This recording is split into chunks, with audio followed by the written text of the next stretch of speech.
Food plate എങ്ങനെയായിരിക്കണം എന്ന് ചോദിച്ചാൽ എന്തായിരിക്കും? ഒരു കാൽ ഭാഗം എപ്പോഴും കാർബോഹൈഡ്രേറ്റ്സ്, റിഫൈൻഡ് കാർബോഹൈഡ്രേറ്റ്സ് എന്ന് പറയും.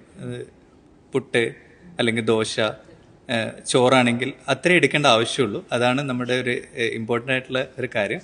പിന്നെ ഉള്ളത് പ്രോട്ടീൻ ഫാറ്റിനായിട്ട് ഒരു കാൽ ഭാഗം പ്ലേറ്റിൻ്റെ. പിന്നെ ഒരു 50% ഗ്രീൻ ലീഫി വെജിറ്റബിൾസ്. അത് നമ്മൾ സാലഡ്സ് ആയിട്ട് എടുക്കാം. കക്കരി, വെള്ളരി, തക്കാളി എന്ത് വേണമെങ്കിലും എടുക്കാം. ഇതാണ് ഒരു ഫുഡ് പ്ലേറ്റിൽ നമ്മൾ എടുക്കേണ്ട കാര്യം. പിന്നെയുള്ളത് ഇപ്പം ഫാറ്റിൽ ബട്ടറൊക്കെ എടുക്കണമെങ്കിൽ ഒരു തമ്പ് സൈസിൽ ചെറിയ ഒരു അളവിൽ എടുക്കാം എന്നുള്ളതാണ് ഒരു ഘടകമായിട്ട് പറയുന്നത്. പിന്നെ എന്തെടുക്കുമ്പോഴും നമ്മൾ കൈയുടെ അളവിലാക്കി കഴിഞ്ഞാൽ കുറച്ചുകൂടി എളുപ്പമുണ്ടെന്ന് പറയും. ഇപ്പോൾ ഫ്രൂട്ടൊക്കെ എടുക്കുകയാണെങ്കിൽ ഇടയിലുള്ള സ്നാക്കായിട്ട് ഫ്രൂട്ട് എടുക്കാം ഡയബറ്റീസ് പേഷ്യൻസിന്. കുറച്ചുകൂടി അധികം പഴുക്കാത്ത ഫ്രൂട്ട് എടുക്കുന്നതാണ് എപ്പോഴും ഉത്തമം. പിന്നെ നമ്മൾ സീസണിൽ കഴിക്കുന്ന മാംഗോ, ചക്ക, പഴമൊക്കെ വളരെ കൂടുതൽ കഴിക്കാതിരിക്കുക. പിന്നെ എടുക്കുമ്പോൾ ഒരു ഹാൻഡ് സൈസ് എടുത്തു കഴിഞ്ഞാൽ ദാറ്റ് വിൽ ബി ഒരു 3 ഫ്രൂട്ട് വരെയൊക്കെ ഇടയിലുള്ള സ്നാക്കായിട്ട് എടുക്കാൻ പറ്റും. പോർഷൻ കൺട്രോൾ പോർഷൻ കൺട്രോളാണ് ഏറ്റവും important. Balancing and portion control.